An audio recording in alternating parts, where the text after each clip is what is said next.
Hey, what's up guys? Welcome to my YouTube channel, and in today's video we're going to be talking about what I think the best possible property investment you can make is, breaking down exactly what that means. So if you're new to the channel, on this channel we talk about property investing in yourself, we talk about personal finances, but in today's specific video we're going to be focusing on property investing, right? So if you're not subscribed to the channel, please subscribe to the channel, like the video and share it with your friends and family.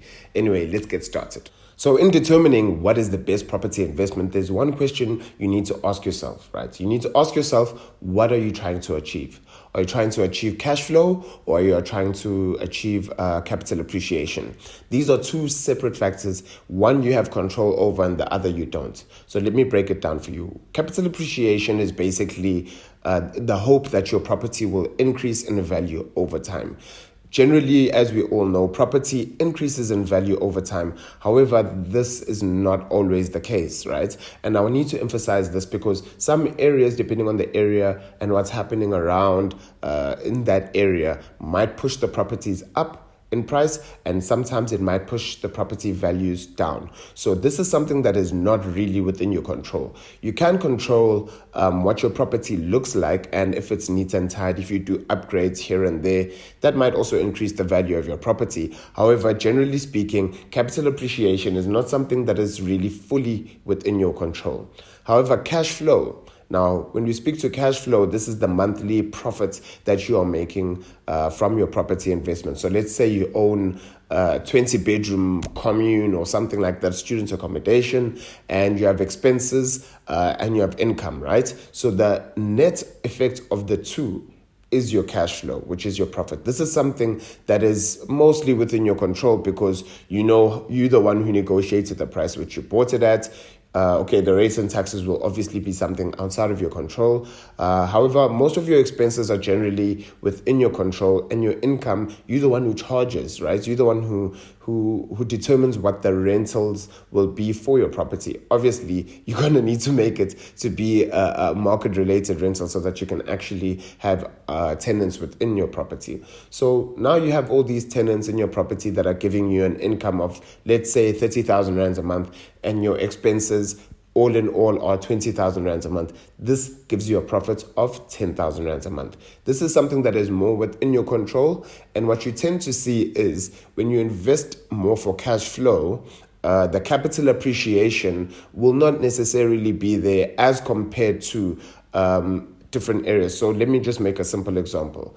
If you invest in a property in Sandton, you're likely not going to get cash flow. However, you're probably going to get capital appreciation. You don't always have the two working hand in hand together, right? So you're just gonna need to understand exactly what it is that you're trying to achieve as a first step. So think about it like this, right?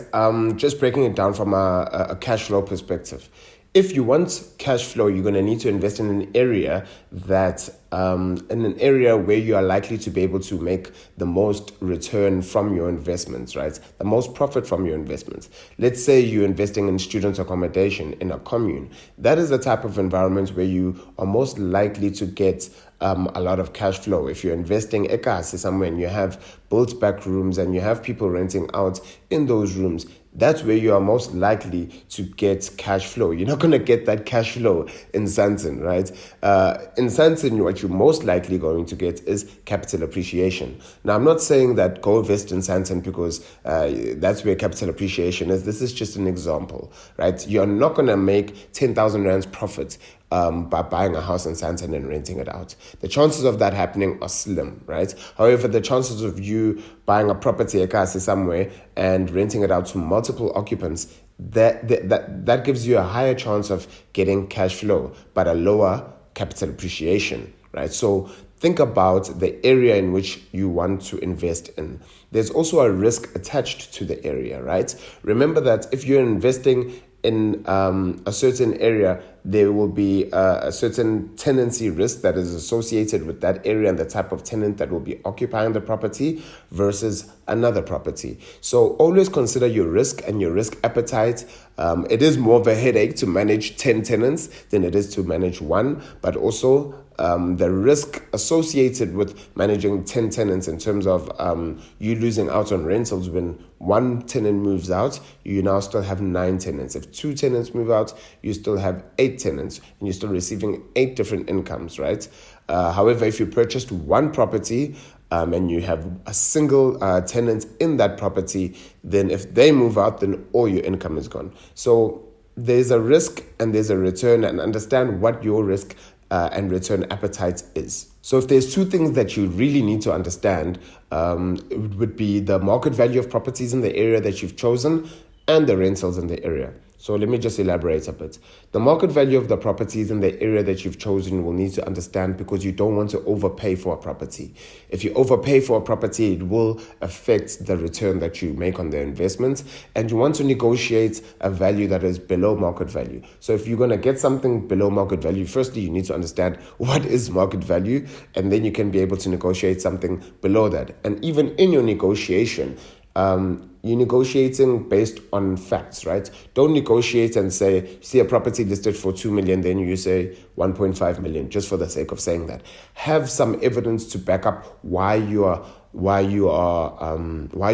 offering the price that you're offering, and then your offer will be more likely to be accepted if your negotiation is based on fact. So understand what purchasing, what other prices of properties in that area are going for, and never overpay for the property. And then the rental side, understand exactly what the market is saying in terms of rentals. If people on average are renting for 5,000 rands, you can't charge 6,000-7,000 rands, because you're going to struggle to find a tenant. So understand exactly what it is that the properties are renting for, and then look at that. And then once you've understood that, you'll be able to make that analysis to see, will you be making a profit every single month or not? And are you happy to be out of pocket? Are you happy to be breaking even? Or do you specifically want a profit every single month? You need to make this analysis before you purchase the property, so that when you do own it, you've already prepared for all the costs and all the potential incomes that you'll be receiving from it. And lastly, property investing is not a game, guys. Like, I see and hear a lot of people say that, hey, property investing, I'm going to be a property investor, I'm going to make a shitload of money, want to buy property, thinking about all the income and the capital appreciation. It's all, well, like, all of that is a reality. It is true, but it's not easy. Like, I don't want to come here and lie to you and make it sound like it's going to be easy. You're not going to have headaches. You're not going to have tenants that are going to default. You're not going to have tenants that don't just stop paying rent because maybe they'll have lost their job and they don't have an income to pay you your rent. Then you have to go through sometimes an eviction process. You might not have to go through an eviction process. The tenant might be willing to just leave on their own.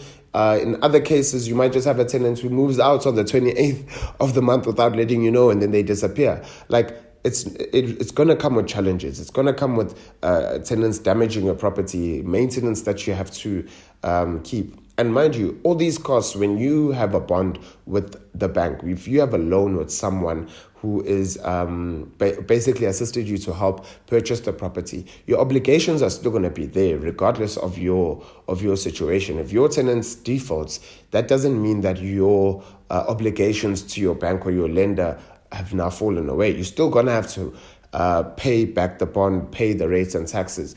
You can obviously make arrangements with the bank if you're struggling, but generally speaking, these obligations are your obligations and there's nothing you can really do about it. So always go into the property game understanding all the risks and the return that you're going to get. Don't overestimate the potential profits that you're going to get, because property investing, as much as there is a lot of money to be made, but if you are generally renting out property, there's not big profits you're going to make. When you're flipping property, that's a different story, but I'm now speaking about renting out property. It's not like you're going to be making shitloads of money every single month. Landlords are not rich is something that I've come to realize as well. I am not rich. Other landlords are not rich. So really understand that it is a long game, and if you're not willing to play the long game in property, then I don't think it's for you. With that being said, guys, please don't forget to subscribe to the channel. Hit me down in the comment section below in terms of what other video you'd like to see me make, answering your questions. And yeah, man, enjoy the rest of your day and cheers.